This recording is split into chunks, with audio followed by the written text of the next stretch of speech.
Good afternoon and welcome to Have a Chat. I'm Audrey Lynch with my beautiful co-host Judy Loge, and welcome to Have a Chat today. Hello, girlfriend. Hello, Audrey, and hello to all of our viewers tuned in once again. Thank you. Yes, we have a great show lined up for you today. You're not going to want to miss this one for sure. Lots of great guests. First up, we're going to start off our show like we usually do. And Judy, you're up with our quote for today. Okay, and rather than a particular quote, this is, I guess, Mhm. a thought and some questions put together just about etiquette, basically. So it goes like this: tip your server, thank your cashier, return the shopping cart, pick up a piece of trash, hold the door for the person behind you, let someone into your lane. Small acts start a ripple effect, and that's how we change. One kind doing changes the world one act at a time. That's beautiful. It's lovely, Judy. And it's so true. It couldn't be more true. How that actually trickles down. Even just a smile or a hug or how are you and things like that, those little acts of kindness could just make somebody's day and you just never know, right? And I was actually quite proud of myself when I read them because I actually do that. I can speak to, what do they say, talk the talk and walk the walk or vice versa.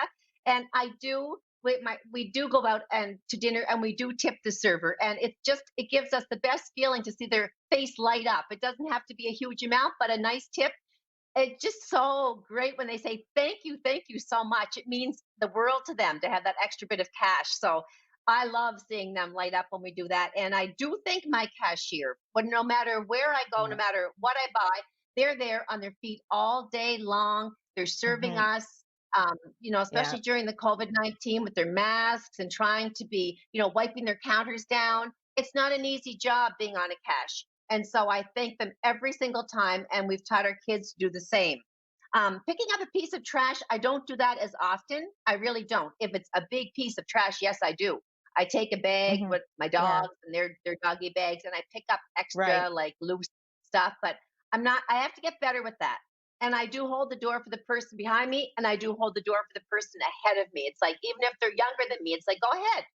And I think that's just kind of being nice. And I find Miramichiers are particularly great with letting people get into their lane. If there's a traffic stop and you have to merge onto the bridge, for example, I'm so proud of us as a community for letting that people just do that. I observe that, and we're wonderful at that. So keep it up, everybody, being kind to one another. Yes, definitely. Miramichiers are true by nature, definitely kind like that. I have to thank my parents for raising me that way. I feel like Yes. it's just in me to be kind and to do those kinds of thoughtful things, and they come natural to me. And I guess it's not for Yep. everybody, but especially during these times, to take that extra time to be thoughtful and to smile and thank and tip and just be nice. Just be nice. That's And, that's right. Yep. And it's I thank definitely a my struggle parents in too. everybody's Yes. definitely. So Okay. So we have a big congratulations to put out there for the Craft Hockeyville winner this year, again, back in New Brunswick. Congratulations to Elsie Booktook First Nation in New Brunswick on being crowned Craft Hockeyville Canada 2021. it's so exciting. It's the second It year really for is. New Brunswick, second year for New Brunswick to take that title, and the first year for first time I think ever for an Indigenous community, which they're such beautiful people. And one of the spokesmen said, hockey has no color, and that is so true. And No. they were so deserving and proud, such beautiful people. And Yes. I didn't actually watch the hockey game when it was announced, but I saw the follow up, of course, on the computer, and just the reaction just made me have goosebumps. The award is actually, for people that may not know, $250,000 going towards upgrade for the arena, and their arena. It's the Chief. What is it? The Chief Young The Eagle Rec Chief Center. Young Eagle. Yep. Yeah. was ravished by fire, I believe, in the past. And not Mm-hmm. only did they have damage to their arena on Elsie Putuk, but they also lost two beautiful, wonderful members of their community in a boating accident recently. So Yes, those they lives were did. taken in such a tragedy. And I know Yeah. that heartstrings were pulled, and the loss was immense. And they're great people, and they certainly deserve that. And again, bravo! There was Ontario, Manitoba, Saskatchewan, and New Brunswick in the running for the title. And Elsie Book took First Nations took the prize, and we are as proud as we can be of them. Yes. Well, and besides receiving the $250,000 for the upgrades for the Chief Young Eagle Rec Center, they'll also have the opportunity to host an NHL hockey game. Oh, that's right. I forgot about that Yes. component. So, Yes. did you see So the we want to reaction say of the crowd, congratulations. Audrey? Yeah, did you see Yes, the definitely. spokespeople like Chief Aaron Sock when they were giving the announcement, and the uproar and the woohoo?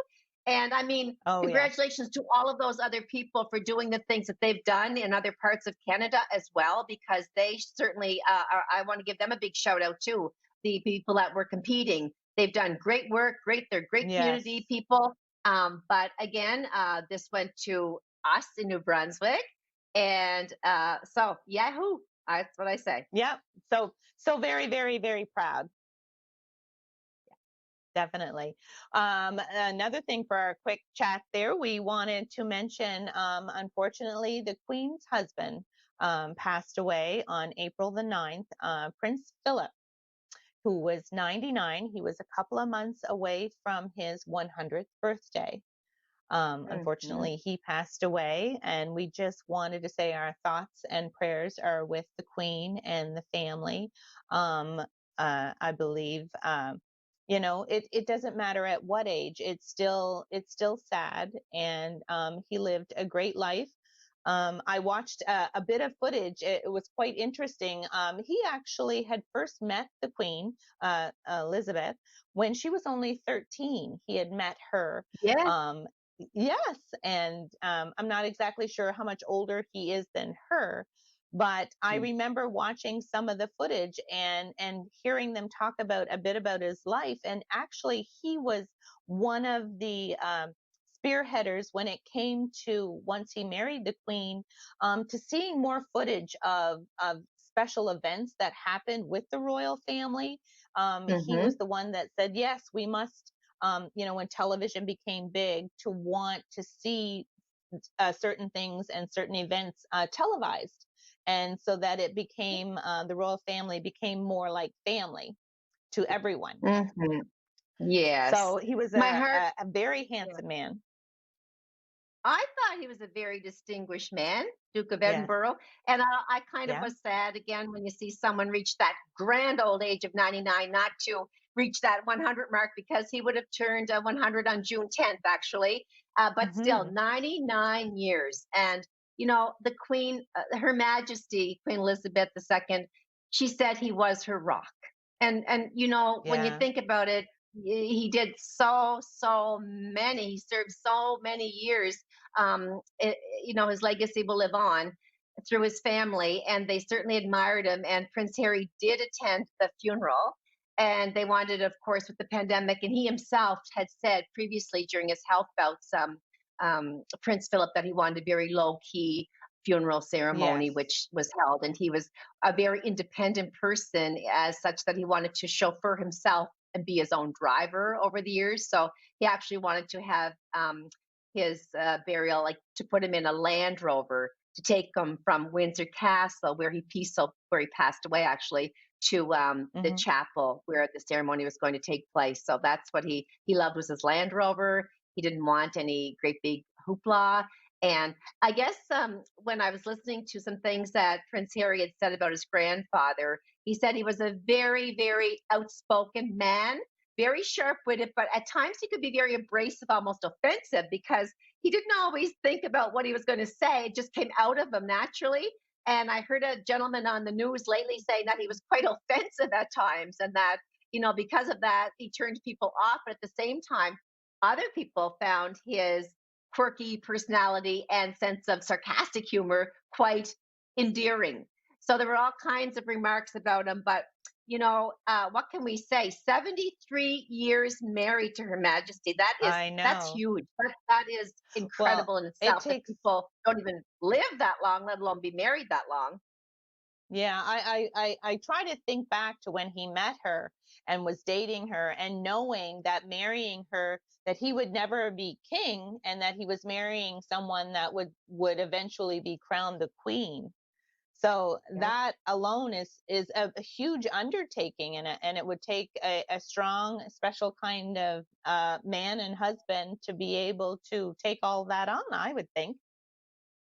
Definitely. And she's been going through, she's an elderly woman now. She's looking really Mhm. good, by the way, for her age. She's so They both remarkable. did. But They both. there's been so much over the years, like not only having to reign for all these decades, but personally too. They've had some big Mm, hardships and tragedies in their family and issues with Prince yeah. Andrew, and then the most recent departure of Prince Harry with his Yeah. wife Meghan Markle. I mean, they're human Yeah. beings. It's a very hard role to live, and I believe they've carried it out so eloquently for all the ups and downs that they've had to endure. Yeah. So rest No, his soul. He lived a great life, and definitely. he gave a lot. He gave a lot back to the world. So again, wishing the Queen, not that she's going to see us, but we lend us and her and the family great Yeah. support. Yes, definitely. Definitely. Moving on in other topics, closer to home here in New Brunswick, um, all the schools that were scheduled to go back to full-time in-person learning today has been now reversed. The decision to do so has been reversed. And the high school students will not be going back to school full time. And they're going to revisit or reevaluate this in 2 weeks, so April 26th. This extremely affects me and my family and my daughter, who is in grade 11, um, due to climbing numbers. Unfortunately, here in New Brunswick, in a particular zone, the numbers of COVID diagnoses are climbing, and I believe that's the number one reason why they've chosen to dial this back a little bit. But I'm Mhm. still quite confused by the decision, just because all of the other like elementary and middle school kids from day one when went back to school, it was all day, every day. And those Yep. children at that level wearing masks and washing their hands and things like that are not as instilled in them as maybe an older child who who can understand them more and the importance of it and things like that.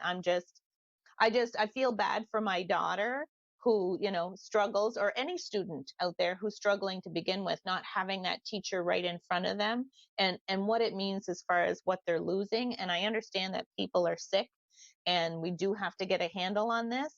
But and then now I'm worried about what that means for the bubble, the Atlantic bubble that they're proposing to happen in on April 19th. So now that falls in between, the 26th, and now I'm just all over the board. I'm just so messed up with the whole thing. Where are your thoughts on that, Judy?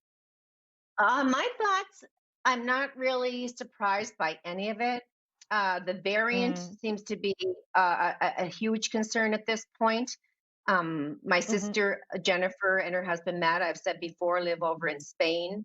They're just Yes. cracking to get home. His home formerly is in Toronto, and my sister wants to see my family so much too. And yet the numbers have spiked up there again. So, what does that mean trying to get back into Canada? A lot of red tape.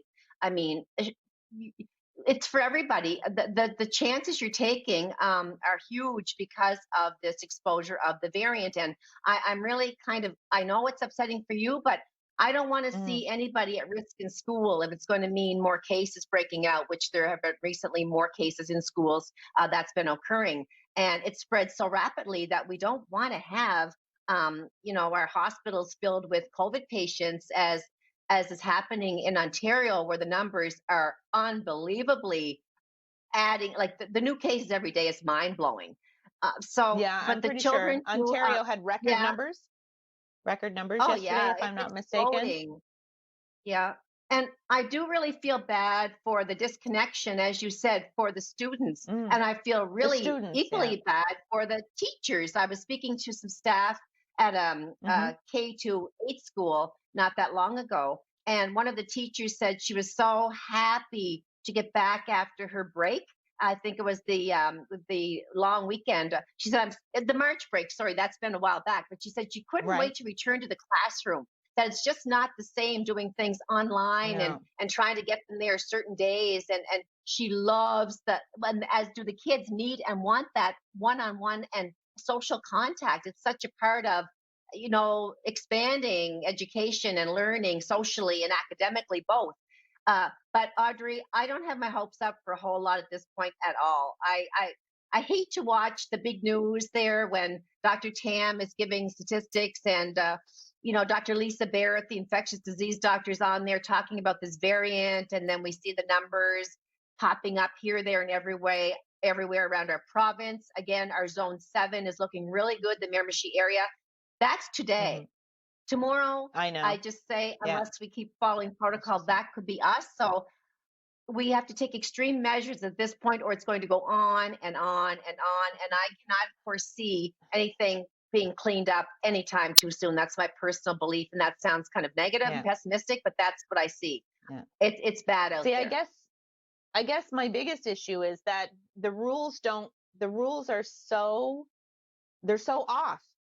They don't make any sense to me that they have rules, in one area, but yet they're like half the kids are going to school and these kids only go half the time. And now we're finding out that some of the cases that unfortunately in the Edmonton area, they did have the vaccine. So the vaccine does work or it doesn't work. It keeps you from getting sick or it doesn't. I'm like, the science of it, and you just keep hearing so many different aspects of the story and the truth and the science of it. You just don't know what to believe or what to follow, and I just find it very But frustrating. Audrey, just to clarify, some of those cases in the Mm-hmm. Zone 4 Evanston area, they had Yeah. been vaccinated. Some of those people have fell ill with COVID Yes. 19, but by the time they had gotten the vaccine, but it hadn't had Okay. time to take effect. It wasn't Okay. like it was in between. Like, say they got vaccinated on a They didn't Monday and have got it on and them got long enough. diagnosed with COVID on the following Monday. It didn't have time to do Okay. its job. So there has to Okay. be that, time period for it to be effective. But we got to keep our hopes up, keep being positive, people Yes. out there, and wear your Definitely. mask, wash your hands, and social distance. That's all we can possibly do. And the vaccines are being As rolled far. out. Yes. Exactly. That's just it. So we want to let them know not to go too far. We've got a great show lined up for them today. A couple of great guests. You're not want to go far. Go get yourself a coffee, get yourself some slippers, sit in a nice comfy chair, and we'll be back right after the break.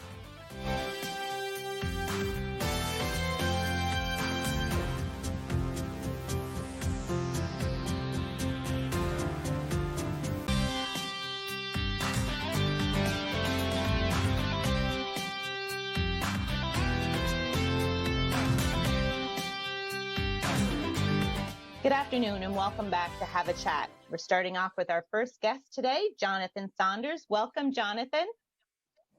Thanks for having me, ladies. Hi, Yes, Jonathan.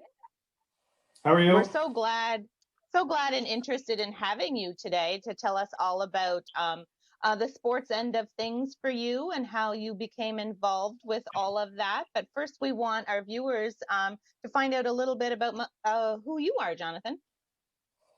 Well, as you alluded to, my name's Jonathan Saunders.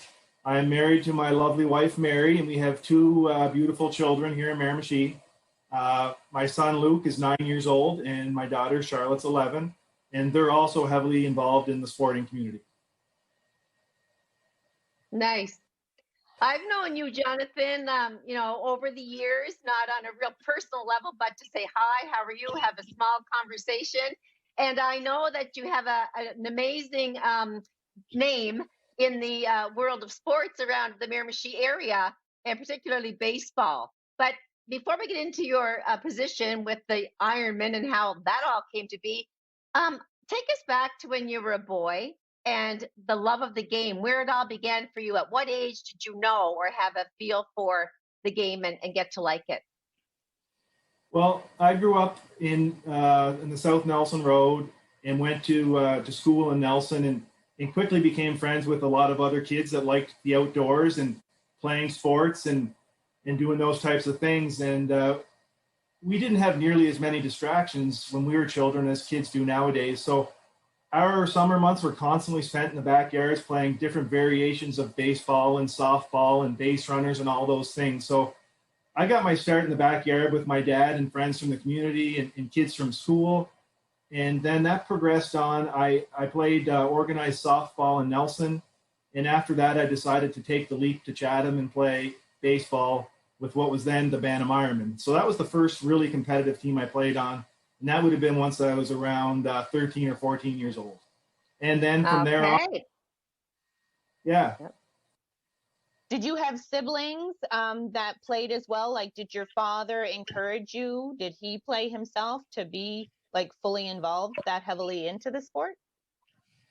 Yeah, my dad grew up playing sports as well. Maybe not on as hectic of a competitive schedule or nature that I did, but my younger brother, he's 6 years younger than me, Mark Saunders.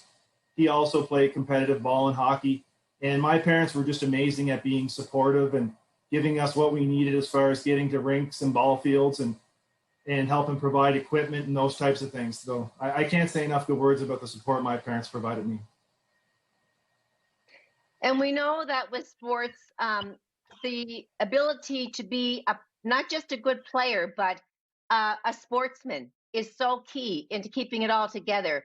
And I know that you're a gentleman, I hear on the field, but let's just talk to that aspect briefly about teamwork and how, winning, it's not all about winning, it's about trying and doing your best in your position. And maybe you could tell us what position you played over the years and what impact teamwork had on you. Well, even to this current day, my resume is comprised of many of the attributes and skills that I've obtained and developed from playing sports for many years. Things such as working towards a team goal, cooperation, commitment, work ethic, learning how to deal with adversity and overcome obstacles. Basically, my life in sports is pretty much created who I am today. And as a guy that's getting into the field of coaching, I really stress to parents and the kids that the games and the outcomes are great, but there's a lot more going on behind the scenes, and developing young men and young women is much more important than the score of a game. Right. Thank you for that. You had sort of mentioned like the obstacles that you had overcome. Now, starting out in the younger years, while you were still in high school and things like that, what obstacles would you have run into? Well, I just mean in general in sports, some days things go great, and if you're in a tournament, maybe you lose a couple tough games, but you've got to bounce back and be able to deal with adversity and come out of tough situations. And if you're able to do that, it makes you stronger in the long run. Mm-hmm. For sure. And that's good advice for all those people listening out there, and especially parents that are encouraging the kids to take part in anything such as sports, any group activities. That's wise words from you, Jonathan. We're all, of course, going through this pandemic. We're all in this together. Audrey and I, and maybe the viewers aren't involved in sports, but you certainly are. And no doubt your children are, and your friends that you've played ball with, and particularly the Chatham Ironmen. So it's greatly affecting everything as far as sports go worldwide. Let's just talk about your role with your Ironman and sports in general, how it's all gone down and changed with the COVID-19 situation. Yeah, for sure. No, if you're a sports enthusiast like myself, this pandemic has had a huge impact on not only sports but your life. I mean, lots of guys and gals like myself in the community spend summer months traveling to ball fields and watching games, and the same in the winter, going to the rink. It really affects your social life, and I can really see how it impacts the lives of children that like to be active. lots of the kids we coach, I mean, they're missing out on a lot of great opportunities and memories that they'd have for the rest of their lives. So I really have to give a lot of credit. I coached hockey this past winter. We had 13 boys and girls that were extremely dedicated and committed. They'd show up at the rink every day, even knowing that there might not be games for months at a time, and they still continue to work hard. It was just an honor to experience that, and it really put things in perspective. But hopefully things are starting to improve, and the kids can get back what they deserve to have and play with their friends and with their teams and build those memories and cherish them for the rest of their lives. Yeah. Tell us a bit more about the Ironman itself. We had gotten to your story where you were playing ball quite religiously, and so how did the Ironman itself and you becoming part of that team all come about? Well, the Ironman, so the way the program works, I graduated from the junior Ironman in 1997. So the logical progression is to try out for the senior Ironman the following year. So 1998 was the first year I played with the senior Ironman. I played 2 years there, and then I moved to Truro and for work purposes, and I played senior baseball down there for 2 years. But my heart longed to be back in Miramichi, so I made the move back in 2002 and continued to play with the Ironman right up until the end of the 2015 season, and that's when I decided to call it a career. Mm-hmm. So did you have dreams of being a pro ball player?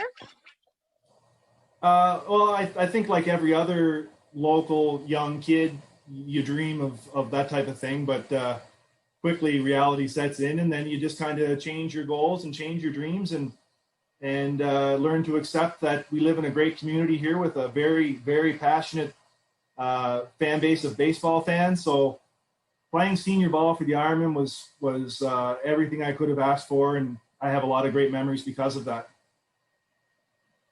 Jonathan, what's happening right now, particularly in our province? We know, I don't believe the Fredericton Royals have a team in. I could be wrong, correct me if I am. But with our local organization of baseball, what's happening with the pandemic going forward? Well, I think you're right, Judy. On the senior level, I've also heard that the Royals might not partake in the 2021 NB Senior Baseball League, but I think they're going to go ahead with the remaining 3 or 4 teams and try to salvage the season. In the Intermediate League, I've talked to some guys, and I think there's a lot of meetings and conversation going on about salvaging their season as well. And I think most of the teams are on board in the Miramichi Valley League. So hopefully there's some progress there. And then I'm involved with the young kids. Or last year, I was an assistant coach with the U11 AAA program.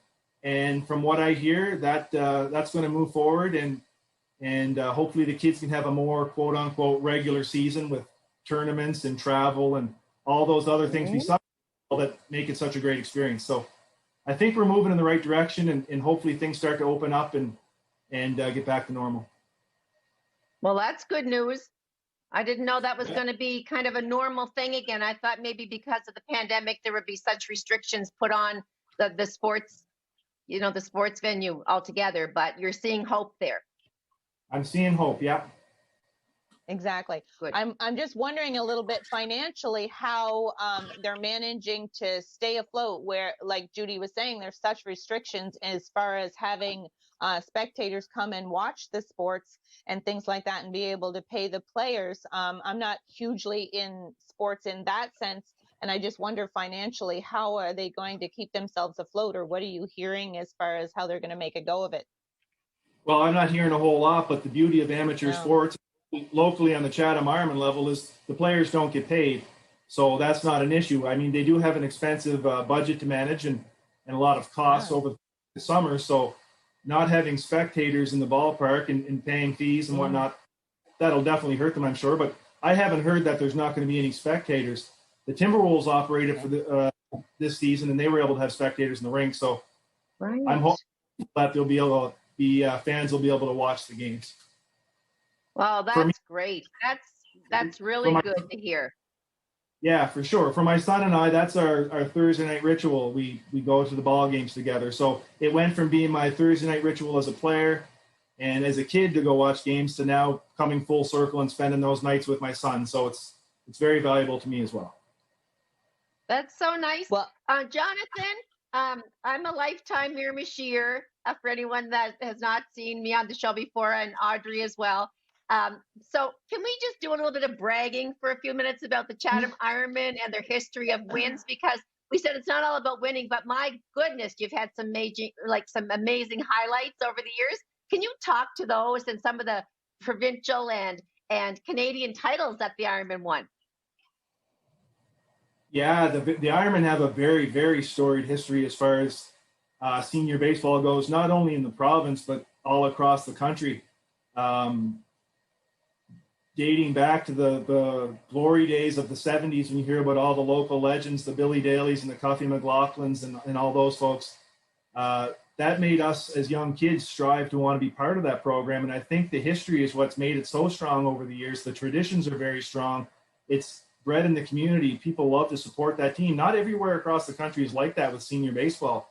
I've been to numerous tournaments and there'd be a handful of fans watching national tournaments. When you come to Chatham, there's thousands and thousands of people. And I talked to other players on other teams and they just couldn't believe the support we'd get. So that made it a very proud thing to be part of. But you talk about championships and whatnot. And I mean, everybody remembers the 95 national championship the Ironman won. I unfortunately wasn't around. I was in Ontario playing junior baseball at the junior nationals at that time, so I didn't get to experience that. So I missed out on that end. But then during my tenure with the Ironman, I think we probably went to 6 or 7 national tournaments, 2 or 3 bronze medals out of it, some really close calls, great competition, 4 or 5 provincial championships. And then, of course, 2009 is the most recent memory for folks with the national championship here in our backyard, which just an amazing accomplishment. And I was so proud of my former teammates to be able to pull that off. Yes. And we were certainly proud Miramichiers, I tell you that. Lots of support, yes. and lots of cheerleading going on and proudness for sure. Absolutely. No, it was amazing. I even remember that myself. The traffic was insane to get in and around. It was just fantastic. Now you mentioned your son a little bit and doing the ball games with him on Thursday. Now is he looking to follow in Daddy's footsteps? Is he jumped on board with all kinds of sports or specifically baseball? Oh no, I think Luke has much bigger aspirations than Daddy. I had my name. I was inducted into the Chatham Ironman honor roll a couple of years ago, and I had my name put on the left of the wall. And I said, Luke, I said, Luke, do you think you'll have that done someday? And he said, no, Dad, I plan on playing Major League Baseball. So he's already got big plans. He's very passionate about all sports. Luke, he loves baseball and hockey and soccer and basketball and volleyball. Anything with a sport or with a ball or a stick, you name it, he enjoys it. So he just likes to be athletic and active, and I enjoy seeing him do it. Let's just give a little rah-rah for the wives out there, for people that have husbands, sons, or family members that are so truly committed to the sport, because, you said you have a wife and a little girl as well as your son. So the balance of it all, I'm sure that your wife, is it Mary, her name? Mary? Yeah, it's Mary. And you couldn't be more right. When I was playing my last 5 or 6 years with the Ironman especially, we'd go on road trips and maybe not be back for 12 or 13 hours later. And you women are the glue that holds all that together at home, of course. But now that the kids are going through it, don't kid yourself. They're every bit the rabid man that the men are, so they're getting their enjoyment out of it now. Yeah. That sounds fantastic. So what holds the future now for your son? What is his next step? Where is he at? Well, hopefully, as we alluded to, hopefully they have a normal year of under 11 baseball this summer, and hopefully my daughter can play some softball and just keep up through the ranks and enjoying sports and making lots of friends and creating some great memories. That's about as far as I would set any goals. And if you do all those things, then it'll all look after itself. So, Yes, Jonathan, most before we definitely. go, you've played ball your entire life, hockey, sports. You've been so involved. Are you staying healthy? Have you had any injuries, or are you doing well and feeling great during this COVID experience? Oh my God, Judy, you want to talk about injuries? I don't know how many hours we have left this afternoon to cover that off, but No. We have like 1 minute. I'm fine. My body's a little bit banged up, but I'm fine. It's all good. I still get to the That's gym right. I remember going to your gym back in downtown Chatham back in about 1997. Yes, that's how I first met you when I owned and operated a gym facility. So you've always kept yourself in shape. And I think that's so important to be a healthy player, and a good note for the children to have a balanced nutrition and workout regime to be the best that they can be. So, Jonathan, I've really enjoyed having you on our show today so much. Yes, Well, thank you. thank you so much. And you're a great role model for dads and for sportsmen and for the kids out there to keep on, keep on.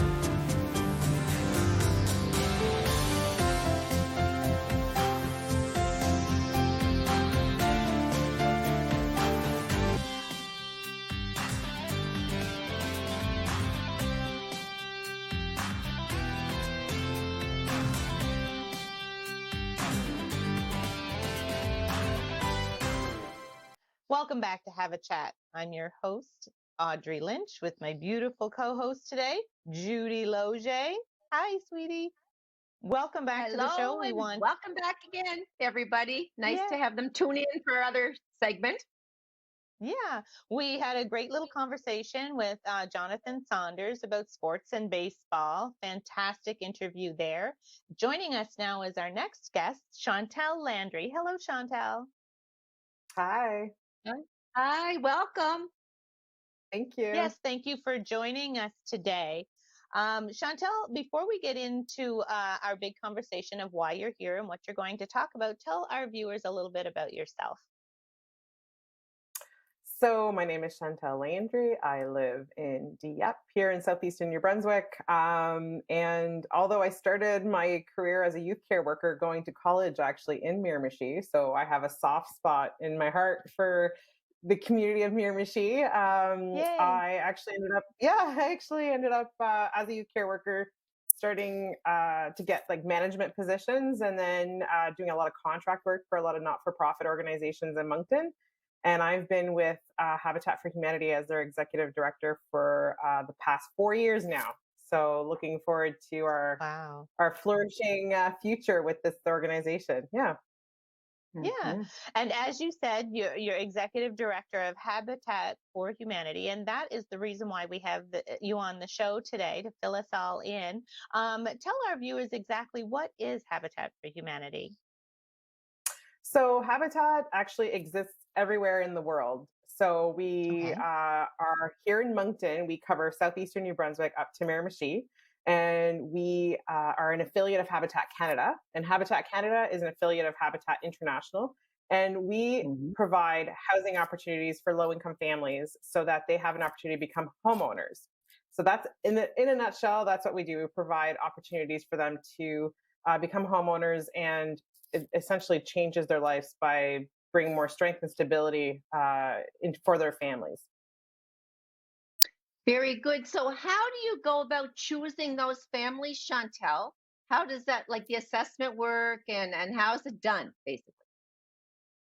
So it's quite a process actually. So first we have to pick where we're going to build, right? So we look for properties. We try to work with municipalities such as the city of Miramichi for a donation of land, because we need to own the land that we build on. From there, we call out to the community to say that we're looking for families. So the families have to make a certain salary where they have an income with the size of their family. They have to have a capacity to pay a mortgage. They have to have a need for housing. So when we say need for housing, that can look different for different people, of course. So there's safety, size, cost, etc. So if there's any of those needs that are addressed, that they have a need, then that's also one of the criteria. And then they have to have a willingness to partner with us. And what that means is they're an ambassador for Habitat, because obviously they're representing us, even though they've purchased the home. They have to volunteer 500 hours towards the build of their Mhm. home or towards our organization Oh, or the wow. community. So Yeah, Okay. that's a huge part of it. I don't know about you, but I didn't build my home. So that's a No. big part of it to bring the community together. That's what we're all about, is bringing community together. So we bring volunteers, tradespeople, companies, groups, and the family to build the home. So volunteers have an Mhm. opportunity to get to know their family, and their family gets to know how their house is built, which is huge. Yeah. Yes. So yeah. So once that is established, they have to fill out an application. We meet the family at their home. We actually go through all their finances. We call their employer. We call their landlord. We call references. So we get to really know our families from start to finish, and they are required to provide quite a bit of information. So they get to know us as well, because it is a commitment. Um, and then Mhm. once that's done, whatever family went through the entire process, then we select whoever fits the criteria best to be our habitat homeowner. Okay. Good. Interesting. Wow. Yeah, very. There seems to be quite a bit that's involved in being able to not only choose the family, but the build of the house itself. Now, would you build, like you said, you must own the land. Do you at all like purchase land that has a house that maybe needs to be would be renovated to become a Habitat for Humanity home? Right. So actually, we've had the opportunity to have houses donated to us by the federal government. They were old RCMP homes in rural communities. Actually, one Oh, being close to wow. Miramichi was Bay St. Anne, which would have been the Okay. closest one for the Sipley family. And then we Right. actually had houses in Booktush, Port Elgin, Hillsborough, Rogersville is also close, that were donated to us. And they were in fairly good condition. So we were able to just do a bit of rehabilitation, some repairs that were needed, and Mhm. house families that wanted to stay in their communities, which is really important, especially in rural areas, so that they had affordable homes to fit their entire family as well. So yeah, so that's also an opportunity that we have. Yep. Okay, great. Does Chantel, does Habitat only build houses? So no, so on top of the building and the rehabilitation, we will also look at families who are homeowners, low income homeowners, and maybe something happened, right? Maybe there's an illness, or they lost their jobs, or whatever, and it's just kind of like dips and lows, and all of a sudden they're trying to get ahead, but they have these repairs that they need for their home. So maybe it's accessibility, maybe it's health and safety, or energy efficiency. So their house just isn't energy efficient. And so what we'll do is that we do the same concept where it's a no interest loan. And Mhm. then we work with them in the same way that we would build a home. We would get volunteers and donations, et cetera, so that they have an affordable repair and that they can stay in their home. Okay, thank you. Can you can Mhm. you tell us a little bit about now? You had said a no interest loan, so the financing aspect of it, because you said that that part of the qualification is that they do qualify for a loan and be able to make a payment to buy back to for the mortgage. Pardon me. And so is that through you or is that through a bank? That's a really good question. So we are the builder, we're the bank, and we're the support for the family. So we Oh, hold them. wow. We're the mortgage Yeah. holders for our families, because so we sell the house to the family. Families pay their full market value for their homes. So they don't. We have to. It's a CRA requirement. However, they pay a no Mhm. interest mortgage. Their payment is no more than 30% of their gross income, and it includes the property tax, the principal, and their house insurance, because we want to make sure they have insurance on their house every year, because Yes. you know that the accidents happen. Yeah. um, yeah. So we make sure that also, by being a mortgage holder, we can also make sure that if anything happens in the family, so if something happens where they lose their job or they get ill or whatever, anything Yeah. happens, they Accidents come to us happen. Yeah. first. Yeah, they come to us first, and we can make adjustments to their mortgage payment to make sure that it remains affordable through those times of crisis that some families go through. So that it makes it affordable long term, and there's no risk of them losing their home should they really, because our families work really hard to become homeowners. So they also work very hard to remain homeowners. Chantel, how many of these homes are going up in the New Brunswick area? You're in Dieppe, but like you said, you talked about the territory. So how many of these would we see annually? So in the past few years, we haven't been building. We had a lot of the rehabilitated homes, but this year we're building one home in Dieppe. And the reason for that is because we're in a different era of donations, and the financially, a lot of businesses are doing it very differently, and construction is really expensive. And it's hard to get materials. Yeah, so we don't want to risk So too the much. pandemic has affected you guys too, big time. Absolutely. And it still is, because the cost of materials is skyrocketing. I know. So, Yeah, so I'm we don't hearing want to take that. too much risk. Yeah. So we're trying to like mitigate that risk of donated funds, because all of our donated funds go directly to the build.